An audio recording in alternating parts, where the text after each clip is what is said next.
नमस्कार।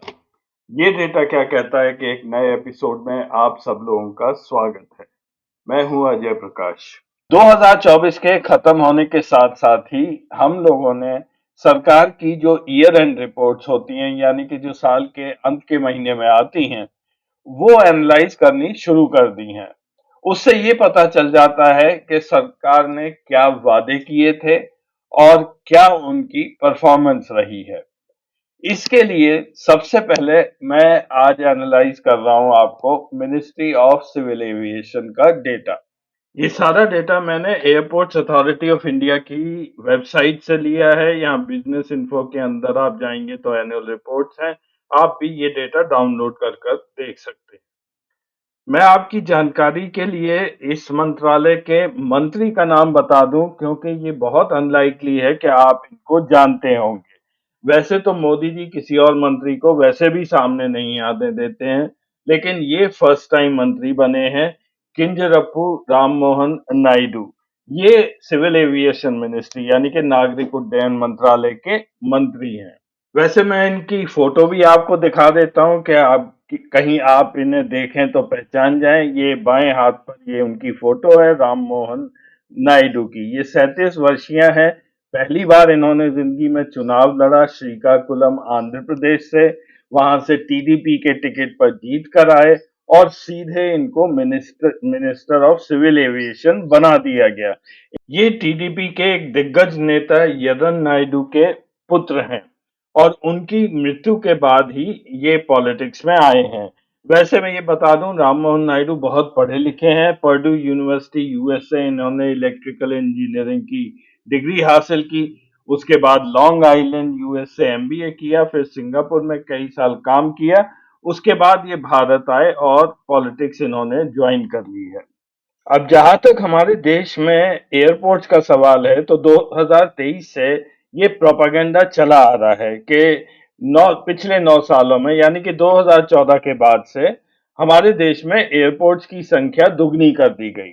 2014 से पहले 74 एयरपोर्ट्स थे केवल, और मोदी जी ने वो बढ़ा के 148 तक कर दिए थे 2 साल पहले।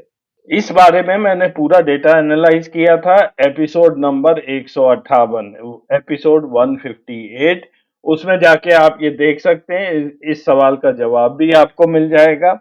मैं इसका लिंक डिस्क्रिप्शन में छोड़ रहा हूं और ऊपर लिंक भी आपको दिखेगा। इसके अलावा ज्योतिरादित्य सिंधिया जब सिविल एविएशन मिनिस्टर थे, तब उन्होंने भी बहुत बड़ी बड़ी बातें की थी।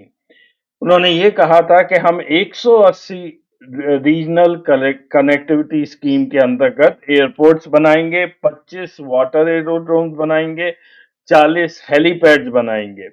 अब ये सब कहाँ बने हैं, कौन सा वाटर ड्रोम बना है या कौन सा हेलीपैड आपने देखा है? अगर आप लोगों को पता हो तो कमेंट्स में जरूर लिखिएगा। मेरे को तो केवल इतना पता है कि जो अहमदाबाद में साबरमती पर जो सी प्लेन चला था, वो भी बंद हो चुका है। आज इसी एपिसोड में मैं थोड़ी सी बात करूंगा उड़ान स्कीम की, जिसे हम रीजनल कनेक्टिविटी स्कीम भी बोलते हैं। इसकी सारी उपलब्धियां इनकी वेबसाइट पर दी गई हैं। लिंक मैंने नीचे दिया हुआ है, आप इसे देख सकते हैं। लेकिन मैं आपको दिखाऊंगा डेटा, जो सरकारी डेटा है वो किस ओर इशारे कर रहा है। आरसीएस के बारे में कितनी सफल हुई है या कितनी विफल रही है। और थोड़ी सी मैं बात करूंगा गौतम अडानी जी के बारे में, उनके एयरपोर्ट्स के बारे में। वो 6 एयरपोर्ट जो उनको पीपीपी मॉडल के अंतर्गत भारत सरकार ने दे दिए थे, और उसके बाद उन्होंने बॉम्बे का एयरपोर्ट संजय रेड्डी से खरीद लिया। न्यू बॉम्बे यानी नवी मुंबई का एयरपोर्ट वो आजकल बना रहे हैं। इस तरह से फिलहाल इनके पास देश के 8 मेजर एयरपोर्ट्स हैं। 2020 से अदानी जी जो जो एयरपोर्ट्स ऑपरेट कर रहे हैं वो है अहमदाबाद, लखनऊ, मैंगलोर, जयपुर, गुवाहाटी और तिरुवनंतपुरम। हमारे यहाँ पे सिविल एविएशन की एक ब्रॉड पिक्चर तो मैं आपको दूंगा ही, लेकिन थोड़ा सा डिटेल में भी जाऊंगा उन एयरपोर्ट्स पर जो मोदी जी पिछले 2-3 साल में दनादन लगातार इनॉग्रेट करते आए हैं। जैसा कि आप सब लोग जानते हैं, हमारे मोदी जी को उद्घाटन करने का बहुत शौक है। इनॉग्रेशन करने का। पिछले साल इलेक्शन अनाउंस होने से जस्ट पहले मार्च 2024 में मोदी जी ने लगभग 15 एयरपोर्ट्स का वर्चुअली, यानी कि वहां गए नहीं, दिल्ली में बैठे बैठे किसी न किसी चीज का उद्घाटन कर दिया। कहीं पे कोई नई टर्मिनल बिल्डिंग बननी थी जैसे पूना में, उसका उद्घाटन कर दिया। कहीं पे रनवे एक्सटेंड होनी थी, उसका उद्घाटन कर दिया। और तीन ऐसे एयरपोर्ट थे, कडप्पा, हुबली और बेलगावी, यानी कि बेलगाम। इन एयरपोर्ट्स में नई टर्मिनल बिल्डिंग बननी थी, उसका उद्घाटन कर दिया।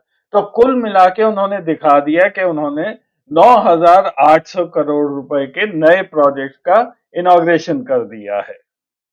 आगे बढ़ने से पहले हमेशा की तरह आप सबसे निवेदन है कि अगर आपको हमारे कार्यक्रम अच्छे लगते हैं तो चैनल को सब्सक्राइब अवश्य करें। प्रोग्राम अच्छा लगे तो लाइक करिए और अपने दोस्तों के साथ शेयर भी करिए। धन्यवाद। एयरपोर्ट अथॉरिटी ऑफ इंडिया की लेटेस्ट रिपोर्ट के हिसाब से, जिसका डेटा मैं आपको दिखाऊंगा, हमारे देश में 139 एयरपोर्ट्स हैं, 139, जिसमें से 25 कमीशन हुए हैं 2014 के बाद। उससे पहले हमारे देश में 113 एयरपोर्ट्स थे। 113 एयरपोर्ट्स एग्जिस्टेड बिफोर 2014। ये चार्ट दिखाता है हमारे देश में कितने एयरक्राफ्ट मूवमेंट्स हुए हैं, यानी कि कितनी फ्लाइट्स हमारे यहाँ उड़ी हैं। सबसे पहली चीज नोट करने वाली है कि 2019-20 में लगभग 22.5 लाख डोमेस्टिक फ्लाइट्स उड़ी थी, और वो फिगर हमने पिछले साल जाके अचीव किया है। 22-23 में हम लगभग कोरोना के बराबर, पहले जितना ट्रैफिक था वहां तक पहुंचे हैं, और पिछले साल इसमें 1 लाख फ्लाइट्स के करीब की बढ़ोतरी हुई है। इंटरनेशनल फ्लाइट्स डोमेस्टिक से ज्यादा धीमी गति से बढ़ी हैं। कोरोना के पहले जो 4,31,800 के करीब फ्लाइट्स हमारे देश में आती जाती थी, वो 2023-24 यानी कि पिछले साल उसके बराबर जाके पहुंची हैं। ये सेम पैटर्न हमें देखने को मिलता है पैसेंजर ट्रैफिक में। पैसेंजर ट्रैफिक जो कोरोना वाले साल में 27 करोड़ 45 लाख के आसपास था, वो 2022-23 में जाके उस लेवल पर पहुंचा है। और पिछले साल 2023-24 में ये करीब 30 करोड़ 67 लाख के आसपास है। और इसी तरह इंटरनेशनल ट्रैफिक जो 2019-20 में 6 करोड़ 65 लाख था, वो पिछले साल 23-24 में लगभग 6 करोड़ 96 लाख के आसपास पहुंच गया है। तो कोरोना की वजह से जो नुकसान हुआ डोमेस्टिक एयर ट्रैफिक पर, वो 3 साल का हुआ, और इंटरनेशनल ट्रैफिक का 4 साल का हमें नुकसान हुआ। और ये बात अंडरस्टैंडेबल है कि इंटरनेशनल यात्री थोड़ा बाद में निकलना शुरू किए थे जब सब कुछ बिल्कुल ठीक ठाक हो गया था, जबकि देश में थोड़ा बहुत रिस्क लेते हुए हम लोगों ने उड़ानें भरनी शुरू कर दी थी। पैसेंजर ट्रैफिक का अगर आप ग्रोथ पैटर्न देखें, तो क्योंकि बीच में कोरोना आ गया था तो ये फिगर ज्यादा मायने नहीं रखते हैं, लेकिन पिछले 2 साल 2023-24 और इस साल 24-25 में अगर आप ट्रैफिक की ग्रोथ देखें तो इंटरनेशनल ट्रैफिक हमारे यहाँ बढ़ रहा है 22% से, और डोमेस्टिक ट्रैफिक बढ़ रहा है 13% से। और ऐसा ही अनुमान किया जाता है, जो फर्स्ट एस्टिमेट्स अभी आए हैं नवंबर तक का डेटा, उसमें भी ग्रोथ वैसी ही होने की उम्मीद है जैसी पिछले साल थी।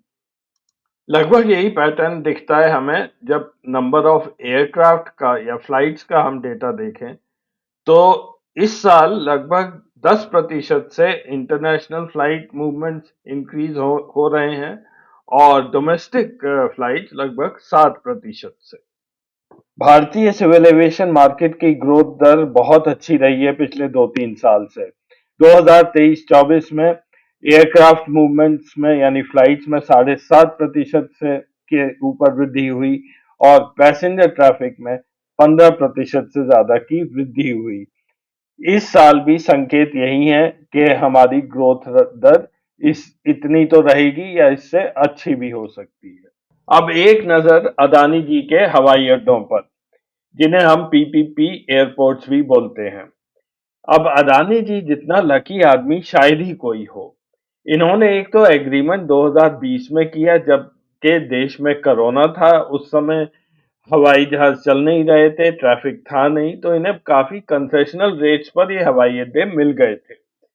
देश में पैसेंजर ट्रैफिक 15% से पिछले साल बढ़ा है, लेकिन अदानी जी के अगर आप हवाई अड्डे देखें, तो वहां पे सब में ज्यादातर ग्रोथ हमारे देश की ग्रोथ से ज्यादा ही है। सबसे ज्यादा तेजी से बढ़ा है गुवाहाटी 26% से, 18% से लखनऊ बढ़ रहा है। ओवरऑल ग्रोथ अदानी जी के हवाई अड्डों की 17% है। और इनका पैसेंजर ट्रैफिक का शेयर अगर सिर्फ ये 6 हवाई अड्डे ले लें, तो ये पिछले साल 9.5% था। इसमें भी 0.2% की ग्रोथ की बढ़ोतरी हुई है। और अगर हम मुंबई का हवाई अड्डा छत्रपति शिवाजी इंटरनेशनल जोड़ दें, तो ये एकदम से बढ़ जाती है। सीएसआईए मुंबई पिछले साल 20% से बढ़ा, तो अदानी जी के हवाई अड्डों की ग्रोथ 17 से बढ़कर 19% हो जाती है। और टोटल ट्रैफिक ये मैं आपसे बता ही चुका हूं। और इसको सीएसआई को जोड़ दें, तो अदानी जी का शेयर ऑफ ट्रैफिक हिंदुस्तान में 24% है। लगभग एक चौथाई ट्रैफिक पैसेंजर्स का अदानी जी के हवाई अड्डों से गुजरते हैं। इस डेटा को देख के हम सबको थोड़ा सा सोचना पड़ेगा।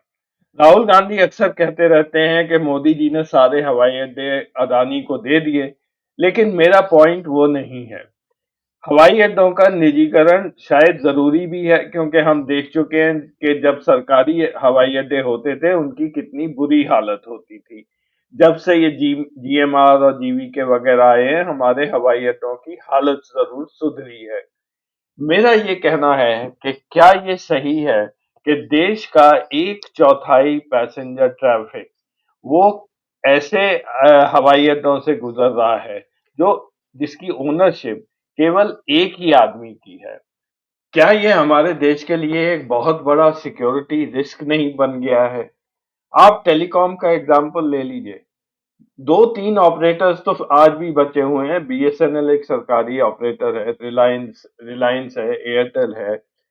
कहीं पे ऐसा नहीं है कि केवल एक ही आदमी को सब कुछ दे दिया गया हो। थोड़ा सा सोचने वाली ये बात जरूर है। ये लिस्ट है अन्य प्राइवेटली ऑपरेटेड एयरपोर्ट्स की, जिन्हें जेवी एयरपोर्ट्स कहा जाता है। ये यूपीए 1 यूपीए 2 के टाइम में शुरू हुए थे। दिल्ली हैदराबाद जीएमआर को मिला था, बैंगलोर में एक कंसोर्टियम था इत्यादि। तो ये डिफरेंट ऑपरेटर्स थे। ये सारे ऑपरेटर्स मिलके इनकी ग्रोथ रही है अभी 16% के आसपास। इसमें सबसे ज्यादा तेजी से बॉम्बे और फिर हैदराबाद की ग्रोथ हो रही है। शेयर ऑफ ट्रैफिक अगर आप देखें, तो लगभग 54%, 54% हमारे देश का ट्रैफिक इन एयरपोर्ट से गुजरता है। इसमें अगर आप चेन्नई और कलकत्ता ऐड कर दें, तो ये लगभग 65% ट्रैफिक ये मेजर सिटी से गुजरता है। तो देश का 80% पैसेंजर ट्रैफिक अभी भी लगभग 20-22 मेजर एयरपोर्ट से गुजरता है। बाकी ट्रैफिक जो 20% है, वो देश के अन्य 110, 115 एयरपोर्ट से गुजरता है। प्रधानमंत्री कई बार बोल चुके हैं कि मेरा सपना है कि हवाई चप्पल पहनने वाला भी हवाई जहाज में सफर करे। ये बात उन्होंने 2017 में कही थी। उसके बाद यही बात उनके मंत्री और अन्य मुख्यमंत्री रिपीट करते आए हैं। योगी आदित्यनाथ ने भी ऐसी बात की 2019 में, और 2023 में जब एयर इंडिया ने 470 नए विमान का ऑर्डर दिया, तब उन्होंने ये बात रिपीट की थी कि अब हवाई चप्पल वाला भी हवाई जहाज में उड़ेगा। यहाँ मैं आपको कुछ आरसीएस जो स्कीम है उसके अंदर जो एयरपोर्ट्स आते हैं उनका मैं डेटा दिखा रहा हूँ। फ्लाइट मूवमेंट्स का, एयरक्राफ्ट मूवमेंट का नवंबर 2024 का डेटा है ये। अयोध्या इनमें है, लेकिन अयोध्या में लगभग 10 फ्लाइट पर डे आ रही हैं। वहां पे ठीक ठाक चल रहा है ट्रैफिक। कुशीनगर बंद हो चुका है, 0 फ्लाइट्स थी नवंबर में। कोटा, लुधियाना, मुरादाबाद ऑलमोस्ट बंद पड़े हुए हैं। पैक्योंग 0 फ्लाइट्स हैं नवंबर 2024 में। बड़े फैनफेयर के साथ ये सिक्किम का एयरपोर्ट इनॉग्रेट किया गया था। पोरबंदर बंद हो चुका है, दो फ्लाइट्स थी। शोलापुर ये नितिन गडकरी ने इनॉग्रेट किया था, एक भी फ्लाइट वहां से अभी तक शुरू भी नहीं हुई है। आजमगढ़, बीदर, हिसार, श्रावस्ती, सिंधुदुर्ग सब जगह ये एयरपोर्ट्स बंद पड़े हैं और नॉर्थ ईस्ट में 0 भी ऑलमोस्ट बंद पड़ा हुआ है।